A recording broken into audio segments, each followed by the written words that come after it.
La maison sculptée de Jacques Lucas, épisode 2, par Aurore Blanc. On a fait le tour de la maison et pris nos photos. Le soleil brille toujours. Bon, on y va. Devant la mine déçue de mes compagnons de route, je comprends qu'ils n'ont pas envie de s'arrêter là.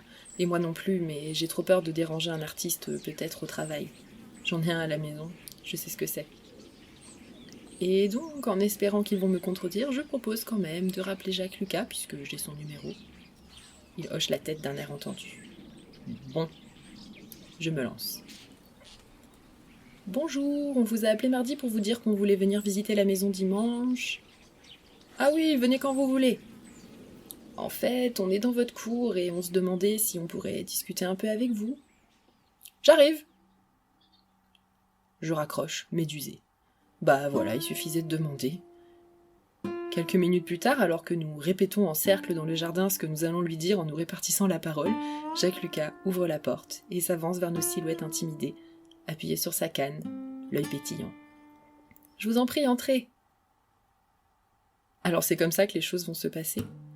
Nous qui pensions ne jamais le voir, il nous invite carrément chez lui, nous fait entrer dans son atelier, nous installe sur des chaises face à sa dernière toile de 2 mètres sur 2 mètres, et nous accorde un entretien unique et magistral de 2 heures, durant lesquelles nous ne cesserons de rire, de rêver, et d'être profondément émus tour à tour.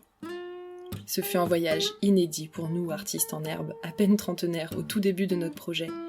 Il aurait pu nous parler comme à des disciples ou à de simples admirateurs, mais après nous avoir succinctement demandé qui nous étions et ce que nous faisions dans la vie, il a laissé se dérouler le fil de la sienne, presque sans interruption, avec une sincérité et une honnêteté déconcertantes.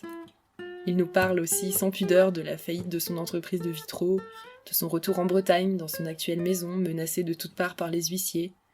Il nous raconte avec un amusement non fin comment il a pu la garder. Je lui laisse la parole. Il m'est arrivé tout un tas de trucs.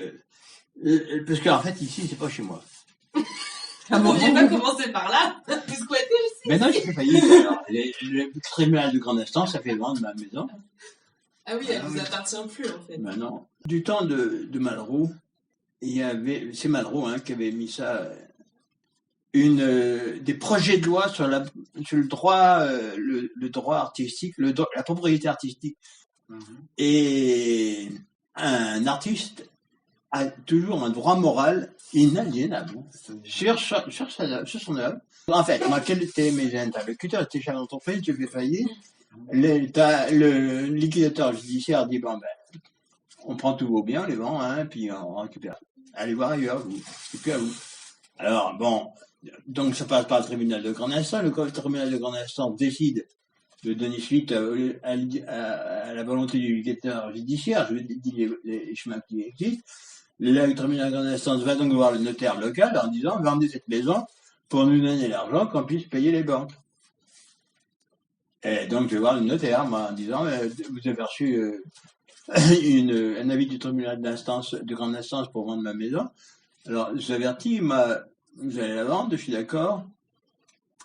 Mais voilà, 2 papiers, 2 conservateurs des conservateurs de musée de Nice, disant que la maison sculptée est une œuvre d'art.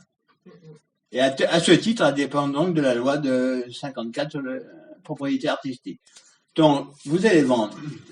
Seulement, il faut dire que moi, je viendrai tous les 8 jours voir s'il y a une sculpture qui est tombée, une fissure, et je vends 10 000 $ de dommages intérêts à tous les 8 jours. Ah, le notaire, oui, monsieur Lucas, je peux pas vendre une propriété comme ça. Ben, je dis, non. Alors, quand j'ai vu la première annonce, je lui ai dit, vous êtes en tort. Vous devez noter qu'il y a une astreinte liée au droit artistique. Et donc, après, on allait très vite, donc je lui ai dit, écoutez, moi j'ai des amis, ils mettent un peu de pognon chacun, on vous l'achète pour 100 000 francs. Et alors, ça s'est fait d'un cabinet de notaire, du notaire de Janzé. Donc cette maison appartient à l'association qui s'appelle La Maison Sculptée. Donc la Maison Sculptée est propriétaire de la maison. Et moi, il y a une clause avec l'association, je dois dire ça, il y a une clause comme quoi, moi, j'ai le droit et ma femme d'y habiter comme tant que je suis mort après. Donc voilà. En contrepartie, j'y exerce mon activité artistique. J'ai l'impression de regarder un film. Une gigantesque et rocambolesque poursuite entre un idéaliste et le monde des règles et des lois dont il parvient toujours à se jouer pour pouvoir continuer à faire ce qu'il aime. Bien sûr, tout n'a pas toujours été rose, il ne s'en cache pas, mais quand un homme de 78 ans conclut, après 2 heures de conversation, en confiant à de jeunes inconnus qu'il ne regrette rien et qu'il est heureux de savoir qu'il pourra peindre jusqu'à la fin de ses jours, ça suffit à faire naître un espoir immense. Peindre, c'est vivre au présent. Le reste importe peu. En sortant de la maison sculptée, après avoir serré la main de Jacques Lucas qui nous a appelés ses amis et nous a invités à revenir le voir, on sent bien qu'on n'est plus tout à fait les mêmes, qu'on a touché à quelque chose de profond et que ça remue à l'intérieur de nous. Nous reprenons la route songeur, avec en poche un cadeau, 2 petits carnets noirs pleins de ses peintures.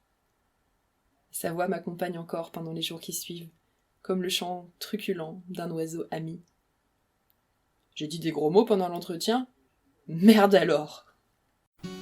Voyage en Terre Comptée est un blog de voyage collaboratif. Pour nous envoyer vos textes, référez-vous à l'adresse en description. Le blog vetcprojet.fr vous propose chaque semaine un nouvel article illustré. Carnet de voyage, chroniques de rando, urbex, découvertes de lieux insolites, arbres remarquables, histoires de fantômes. Bienvenue dans la communauté Voyage en Terre Comptée.